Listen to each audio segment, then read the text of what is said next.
This is a 2011 John Deere 5085M, so 85 horsepower. I'm doing a hydraulic fluid change. I am going to probably try to bleed these lines. I don't know.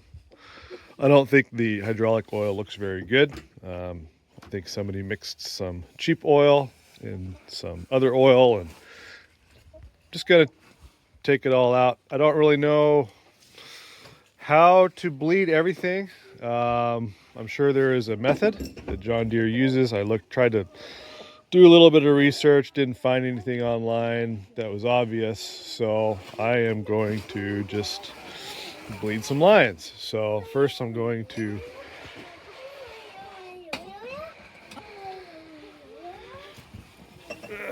come down here, got my pans ready.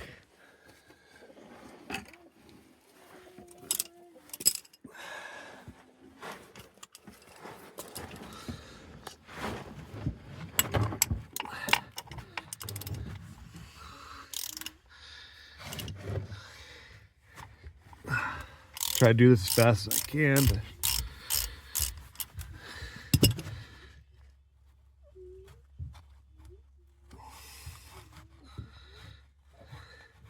I think there's like, I don't know, 13 gallons in here, and then like 15 gallons total in the system.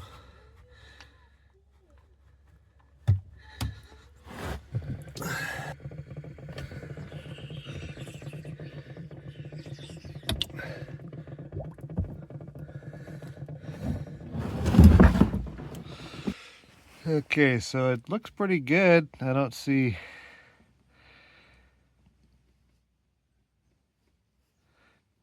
very many particles on there. I think that's a magnet. No, it's not a magnet. So that wouldn't matter. I'm surprised it's not a magnet.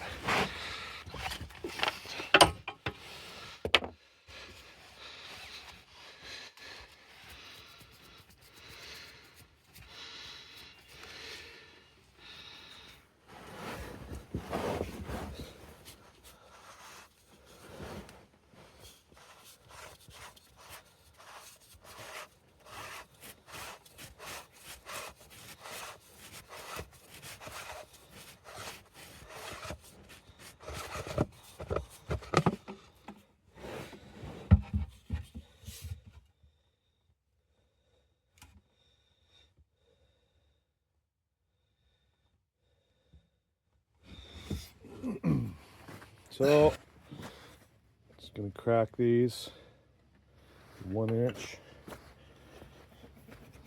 tight inch.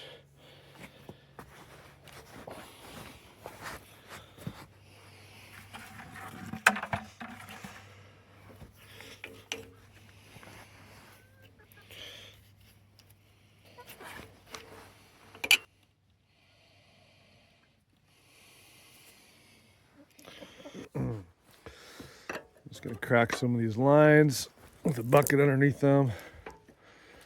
Ooh, that's a double nutted type situation. I have to get me a 15/16.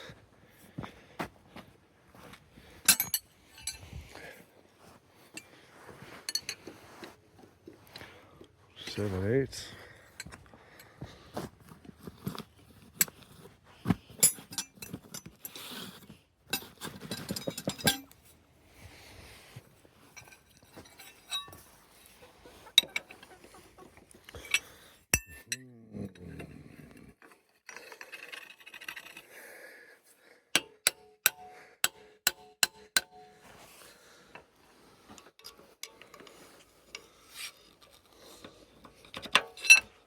Maybe.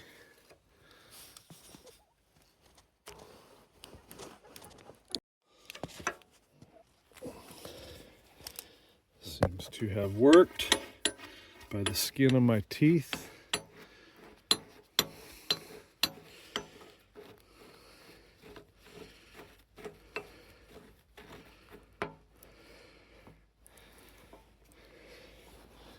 Put a bucket under that, let that kind of bleed out a little bit. Before you do this, of course, you want to rest your machine down on the ground.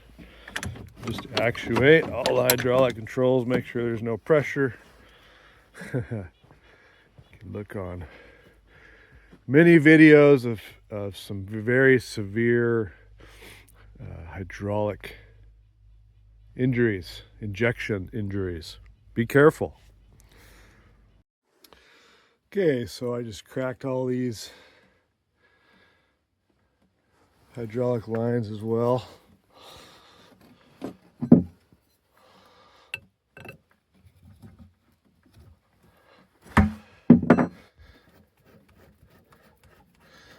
Sprayed everything down, tried to clean it up a little bit. Get rid of the grease and the dirt.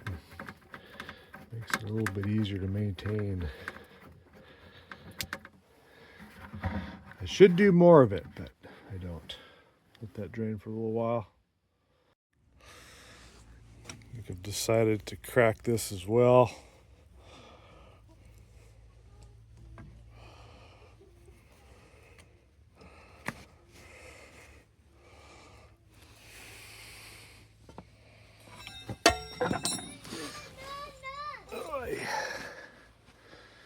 See if I can do this with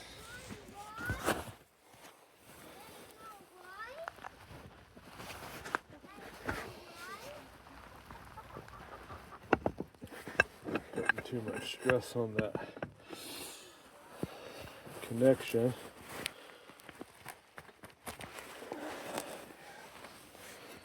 That's good.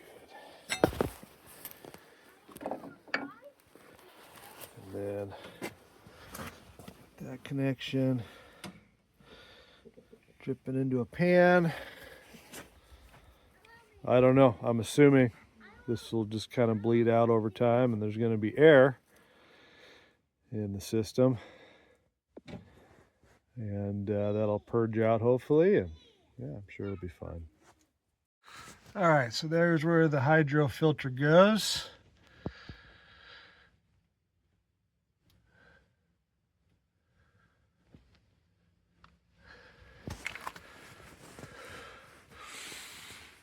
I put all these back together, just kind of hand tight. Not even hand tight, just a couple threads on actually. And I'm just gonna cycle a little bit of material out into a pan and see if I can't get some of that older hydraulic fluid out of these lines here. So the old gasket came off of the old one, and this one is on there. Just make sure that you're not doubling up the gaskets. Throw a little material on there.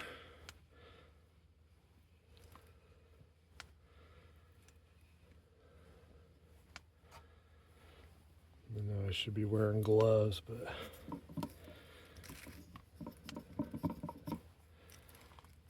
didn't have a chance to put them on. So there's 3 gaskets, 1, 2, 3, couple O-rings, 1 gasket.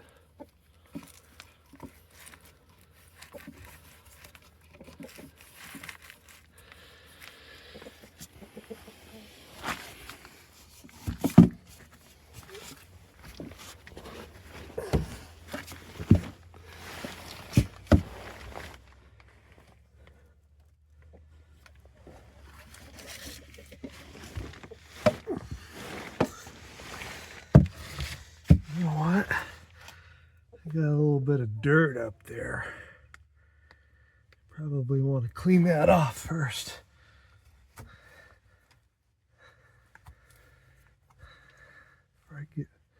Before I put anything on there.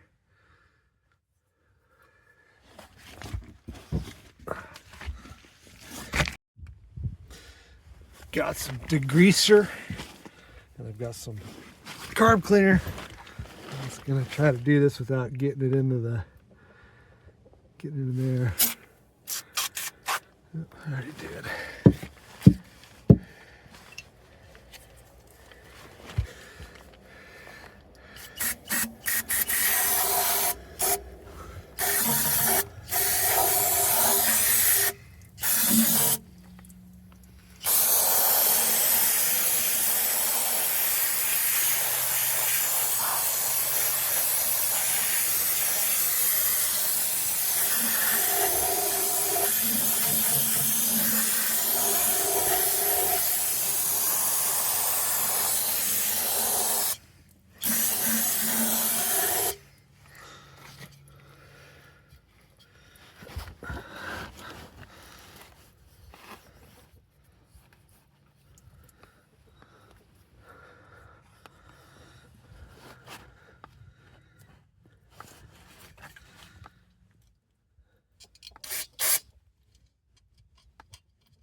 going to be the end of the world.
Should probably replace that gasket. Clean that a little bit better than I did. That's what I would recommend. I'm just trying to get this done right now at this point. All right, so you got your dipstick here.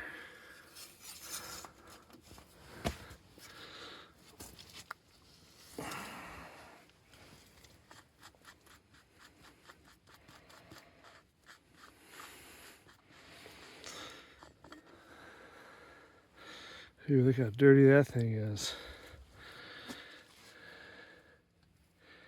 Luckily it didn't go past the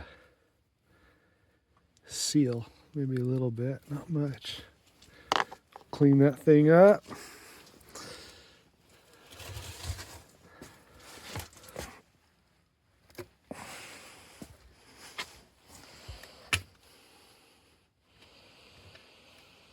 Start with our first 16 quarts.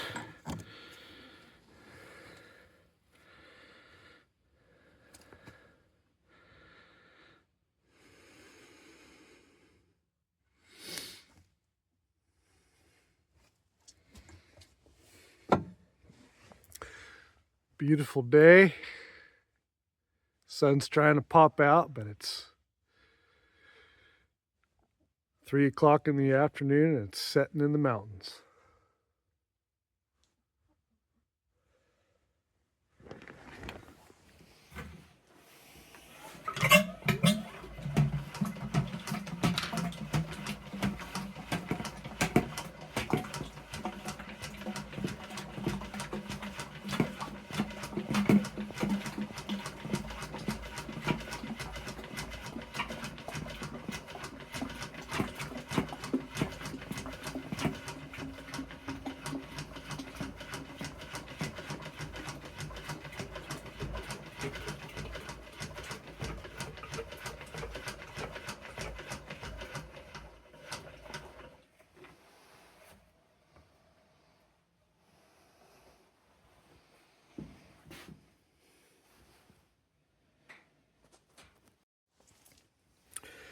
So I did clean that up quite a bit.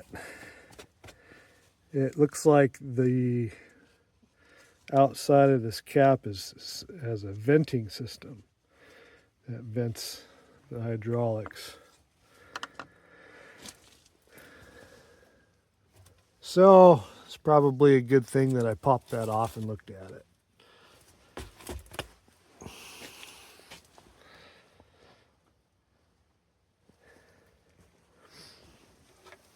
And here's another 16 quarts.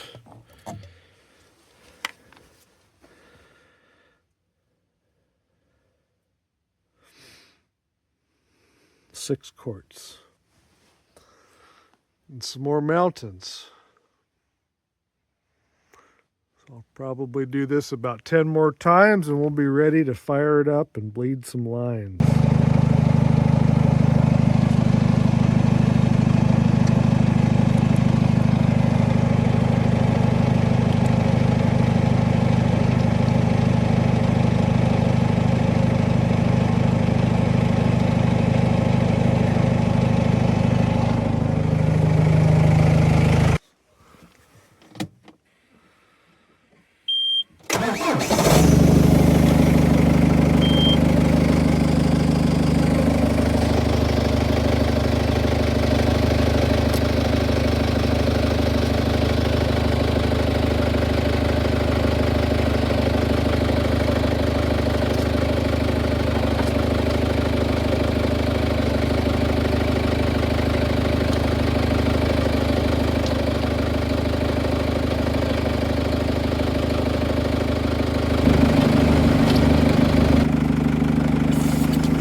So an overview, we drained the oil, we replaced the hydraulic filter.